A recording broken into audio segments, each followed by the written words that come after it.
చేస్తున్నాం. కొన్ని బీసీ సంఘాలు జీవితాంతం బీసీల హక్కుల కోసం కొట్లాడే సంఘాలు ఏవైతున్నాయో నాయకులు కూడా ఎవరైతున్నారో నేను వాళ్ళకు వినమ్రంగా విజ్ఞప్తి చేస్తున్నాను. ఇవాళ మనకు అనేక మంది న్యాయ నిపుణులు ఉన్నారు. జస్టిస్ ఈశ్వరయ్య గారు కుండ బద్దలు కొట్టినట్టు చెప్పిండు, ఇది నిలిచేది కాదు, ఇట్లా చేయడం భావ్యం కాదు, ఎవరిని మోసం చేస్తారు, వెనుకటి రోజు కాదు, ఎడ్డి తెలంగాణ కాదు ఇది, గుడ్డి తెలంగాణ కాదు ఇది. ఇవాళ ప్రతి ఇంట్లో గుడిసెల్లో కూడా చదువుకున్న పిల్లలున్నారు, రాజ్యాంగం పట్ల ఇంత అవగాహన ఉంది, చట్టం పట్ల ఇంత అవగాహన ఉంది, మీరు ఈ పని చేయొద్దని చెప్పిండ్రు. అయినా కూడా ఎందుకో ఇవాళ కొంతమంది సంఘాల నాయకులు కానీ సంఘాలు కానీ ఏదో బీజేపీ వ్యతిరేకిస్తుంది, లేకపోతే ఇంకోళ్ళు వ్యతిరేకిస్తారు. ఈ వాదన పసలేని వాదన, గుర్తుపెట్టుకోండి. ఈ వాదన పసలేని వాదన.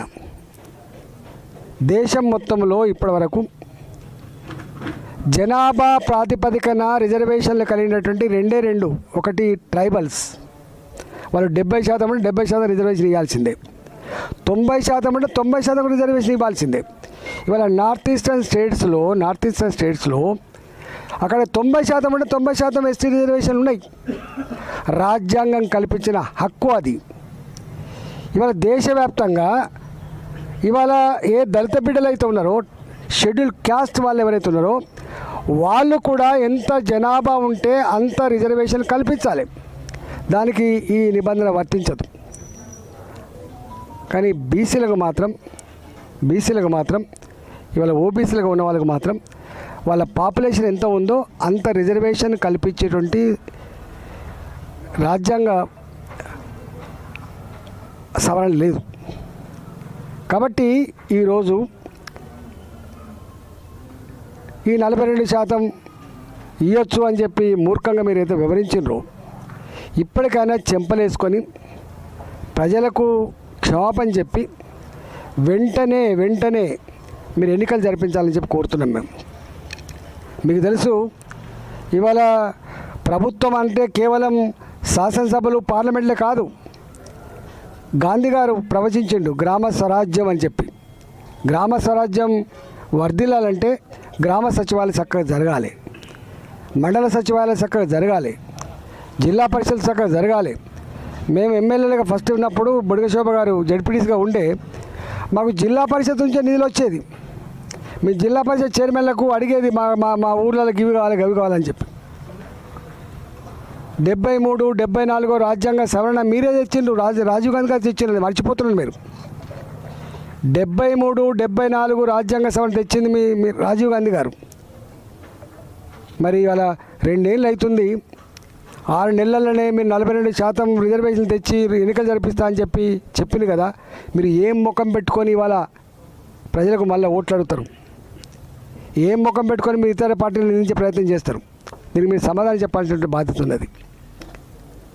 ఎన్నికల్లో హామీ ఇచ్చే ముందు నీకు తెలియాలి కదా. నువ్వు ఎప్పుడైతే ఎన్నికల హామీ ఇస్తున్నావో, నువ్వు హామీ ఇచ్చే నాటికి కేంద్రంలో ఉన్న పార్టీ ప్రభుత్వం ఏదో నీకు అర్థం కావాలి. పోనీ నీ పార్టీ అధికారం ఉంటే నేనేదో కన్విన్స్ చేసుకుంటా అంటే వేరు.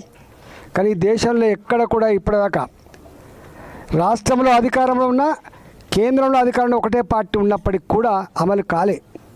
దానికి అనేక ఉదాంతాలు. మీకు మహారాష్ట్ర ఉదాంతం ఉంది. మహారాష్ట్రలో ఎన్నికలై ఎలక్ట్ అయిన తర్వాత వాళ్ళ పదవులు పోయినాయి. అది చరిత్ర. బీహార్లో మా ప్రభుత్వమే ఉంది, కేంద్రంలో మా ప్రభుత్వమే ఉంది.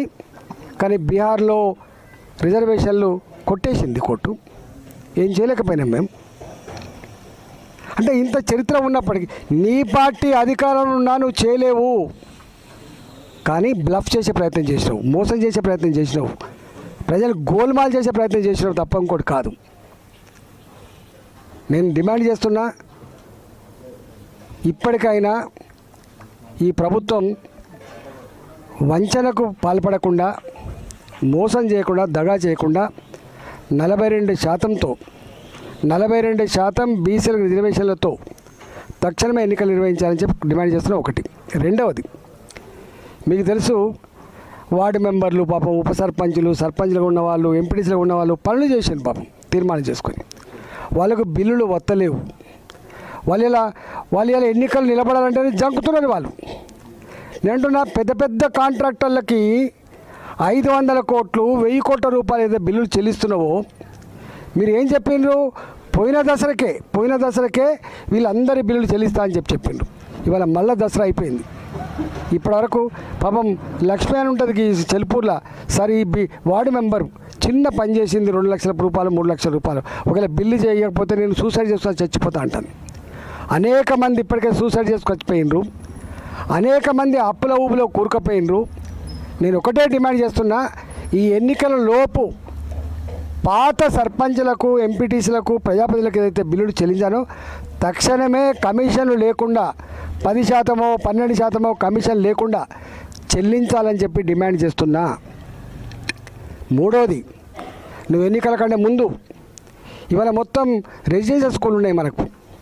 రెసిడెన్షియల్ స్కూళ్ళల్లో డైట్ ఛార్జీలు రాక, అందులో పనిచేసినటువంటి అవుట్సోర్సింగ్ ఎంప్లాయీలకు జీతాలు రాక 6 నెలలు అవుతుంది.